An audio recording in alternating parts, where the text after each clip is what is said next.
Alright guys, Randy here. I've had a request to do another do-it-yourself video on how I use Kevin Hartman's wiggle wart stencils. His stencils are awesome, guys. If you don't have some, you need to get some. They are really the best I've ever used, without a doubt. You can see the finished work here. I was actually going to do this one. I'm going to do it yourself, but I hit the camera and it fell off the bench. So anyway, I'm not sure how good you can see that. I hope you can see it pretty well. The top is a detail orange, and I know detail orange is detail burnt orange. It's not a actual paint, but it gives you a really unique effect if you use it over like a white primer. This is the main body color, detail burnt orange.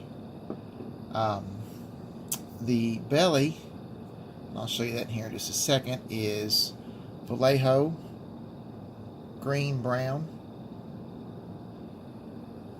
And I'm going to show you another effect with that paint here in just 1 second. Let me show you what the belly looks like. There we go. That's a stencil.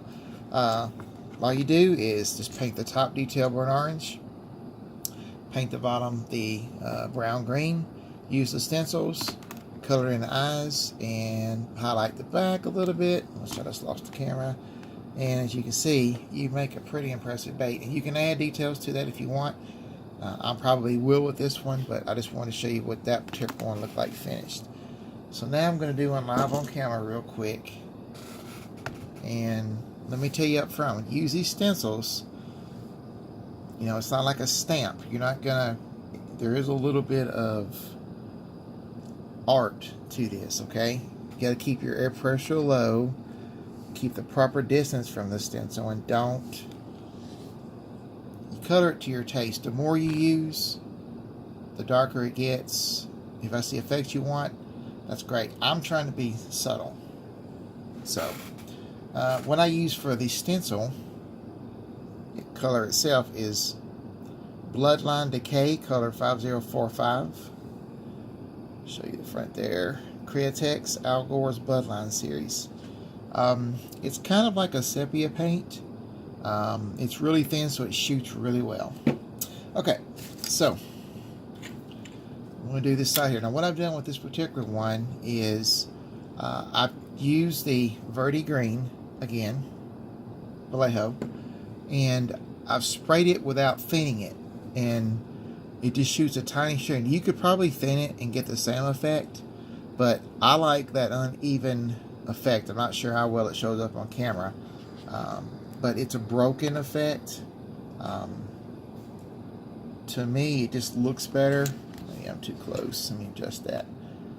Okay. Guys, hope you can see that. I'm sorry, I'm not a professional videographer. Okay, so I'm going to do one side real quick. This is the stencil. Alright, so we're going to put the stencil on. Take our airbrush, 20 psi. We want to stay square with the stencil. Don't get right up on it.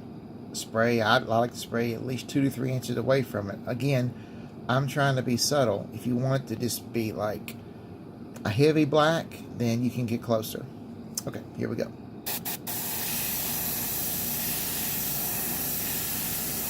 And it just takes a little time to know when to stop. Less is more with these stencils. Get the top, sure at the bottom. And let's see what that looks like. You can always put it back on and do it again. Ah, that's good. That's good. Very happy with that. Maybe a little bit darker than I wanted, but that will work. Okay, so we're going to hit that with the old hairdryer.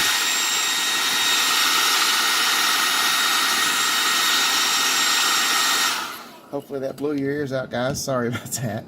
Okay, so you can see what that broken paint does. I hope you can anyway. Alright, so now we're going to go to the next stencil. It doesn't matter what order you use these in. I like the bigger one first. And we'll start with the bottom with this one. Get back in the camera. That'll be great. Just a couple of quick passes. This paint shoots really well, so don't want to overdo it. It's hard to tell how much you've put on there looking through the stencil. There we go. Alright. Hairdryer, guys. Hold yours.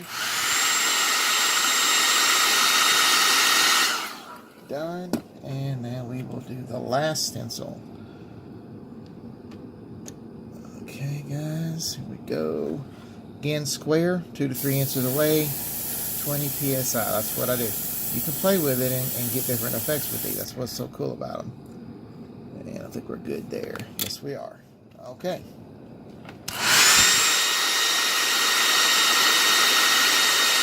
Guys, as you can see, that is a very unique looking bait. I hope you can see that. It gives you that broken effect with the base color. Now, you can add more effects to this or less. Show you what the belly looks like. It will pick it up. Okay, here we go. Now, I'm going to color in the eye real quick. No stencil. Same color. And this color is very thin, so you need to dry it in between coats. Like I said, it's very much like detail sepia. It gives a more natural color. I don't know how to describe it. And what I'll do is the other side, and then I'll just hit the top lightly.